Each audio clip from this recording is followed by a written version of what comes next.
Tema radionice je bila organska vina.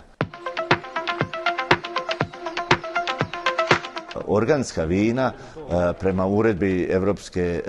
unije imaju točno određeni redoslijed i pravila igre. Ja ne bih govorio o tome da li su to bolja ili lošija vina od vina koje se rade iz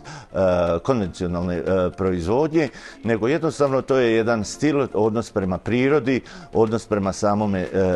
sebi i to je bio cilj naše radionice. Dakle, vi kada dobijete taj certifikat da možete označavati da je vaše vino iz ekološkog, organskog ili bio uzgoja, vjerovatno ćete imati određenu publiku, vjerovatno ćete to prodavati po malo većoj cijeni, s obzirom da proizvodnja grožđa koje mora biti ekološko da biste imali vino ekološko, ipak zahtjeva određena financijska ulaganja, pa samim time i produkcija, proizvodnja takvih vina je nešto skuplja od konvencionalne. Dakle, od vajkada sir i vino su se slagali. No, međutim, onda smo došli mi sommelijeri, cijelu smo priču zakomplicirali, pa smo onda rekli ovaj sir ide uz ova vina. Mi ćemo to sutra napraviti tako da ćemo prepustiti polaznicima, odnosno onim ljudima koji će doći na tu radionicu, da oni sami odluče koji sir, odnosno koji tip sireva njima odgovara uz određena vina. Znači, poslužit ćemo od nekakvih bijelih, svježih vina, kako iz Slavonije i Baranje,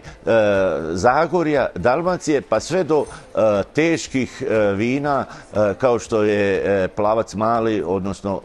Postup. Tako da će polaznici te radionice najbolje sami odlučiti koje to vrsta vina njima odgovara uz pojedini sir, s time naravno da ćemo naglasak ipak baciti na kulturu konzumacije i kušanja sireva, jer će kolega Vladić objasniti kako se koji sir reže, koje se, da tako kažem, prilozi daju uz određene sireve, da li je to med, da li su to razne vrste džemova, da li su to nekakva ulja koje ne moraju biti maslinova, mogu biti neka druga bučina, na primjer, ili orahova, bademova ulja, odnosno